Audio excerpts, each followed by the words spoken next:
I've been living in supportive housing now for the last 17 years at HouseLink Community Homes here in Toronto. And I also advocate for supportive housing here on the Dream Team.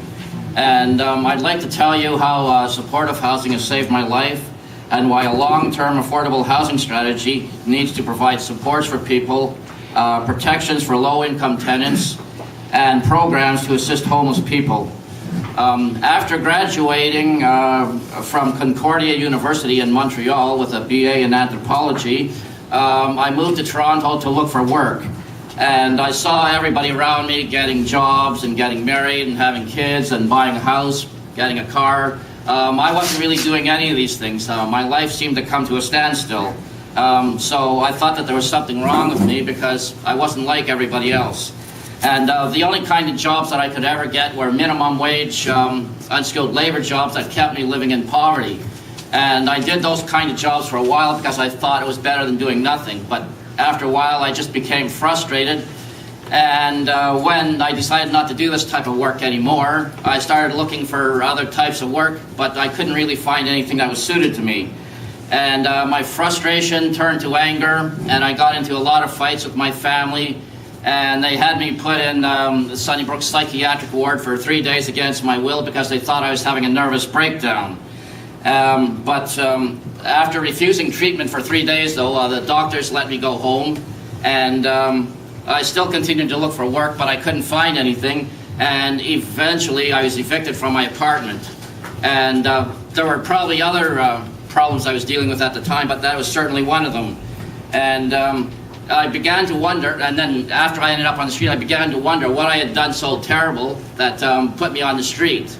And after I started looking at the whole picture, I began to realize that it wasn't just me that was having problems. The entire economic and social and political system just wasn't working properly. And living on the street, it completely changed my outlook on life. It made me more determined than ever to fight poverty and injustice. And I think the struggle made me a stronger person in the process. And after living on the street for 1 year and in a furnished room in a house for 2 years, my hostel outreach worker helped me get into HouseLink, and that's when my life began to turn around.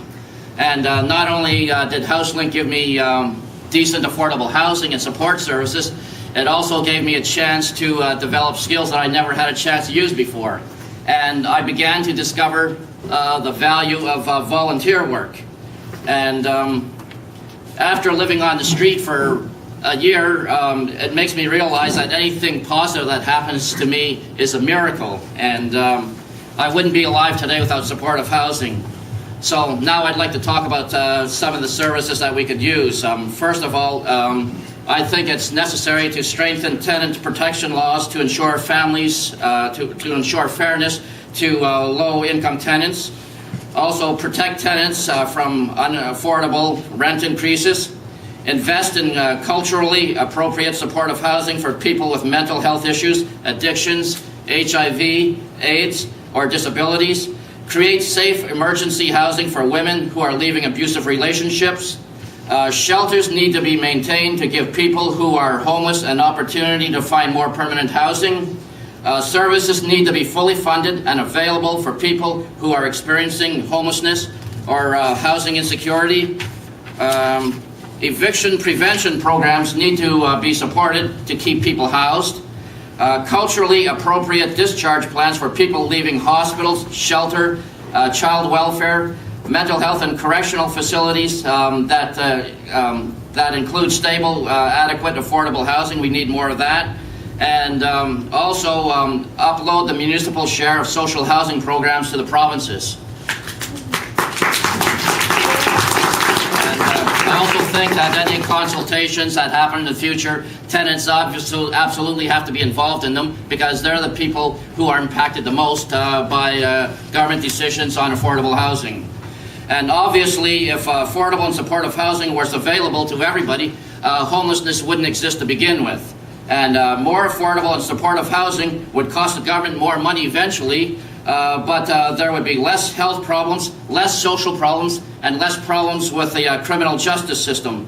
And eliminating all these problems would save the government more money then it spends on affordable housing. And also, once people who have experienced homelessness have decent, stable housing, they're able to contribute to the community like everybody else. And but they can't do anything with their lives if they don't have decent housing. Therefore, everybody in society benefits from more supportive and affordable housing, not just the homeless people. Thank you.